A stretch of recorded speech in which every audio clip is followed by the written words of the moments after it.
Bu ayni paytdagi shahrimiz havosi. Yaxshilab o'qinglar. Hayot uchun xavfli.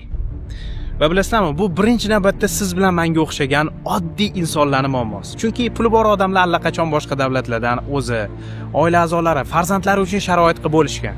Lekin siz bilan bizni bu davlatda qolamiz, mana shu shaharlarda yashaymiz va mana shu havodan nafas olamiz.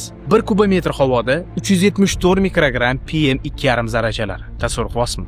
Bu bir kunda 25-30 ta sigaret chakish zarari bilan ekvivalent degan. Ya'ni siz umuman chakmasangiz ham bir kunda shunaqa katta dozadagi zahar yutyapsiz. PM 2,5 zarrachalari bu shunchaki chang emas, yo'q. Adashtirishimiz kerak emas. Bu changdan ancha qo'rqinchli narsa. PM 2,5 zarrachalari tushunishingiz uchun inson soch tolasidan 30 baravar ingichkaroq bo'ladi. Aynan shuning uchun u burnimizdagi filtrlardan ham, shilliq qavatdan ham, o'pkamizdan ham o'tib, to'g'ri qonimizga tushadi va infarkt, insult, astma va hatto o'pka saratonini chaqiradi. Bu zarralar shu darajada kichkinaki, hattoki homilador platsentasidan ham o'tib, hali tug'ilmagan chaqaloq organizmini zaharlaydi. Bularning hammasi allaqachon tasdiqlangan ilmiy faktlar. Qanaqasiga bularni bilib turib, bu muammoga ko'z yumishimiz mumkin. Endi sizlarda savol tug'iladi. Xo'p, nima qilishimiz kerak?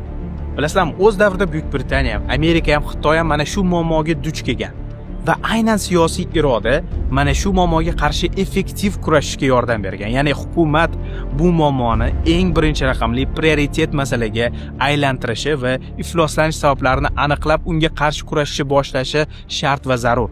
Biza bo'lsa siz bilan xalq, millat sifatida bu muammo haqida iloji boricha baland gapirishimiz kerak. Bu muammo inkor qilinishi, unutilishiga yo'l qo'yishimiz kerak emas. Mana shu muammo haqida gapirib chiqayotgan istalgan videoni repost qiling. 10 ta podpishkim uchun repost qilamanmi demang.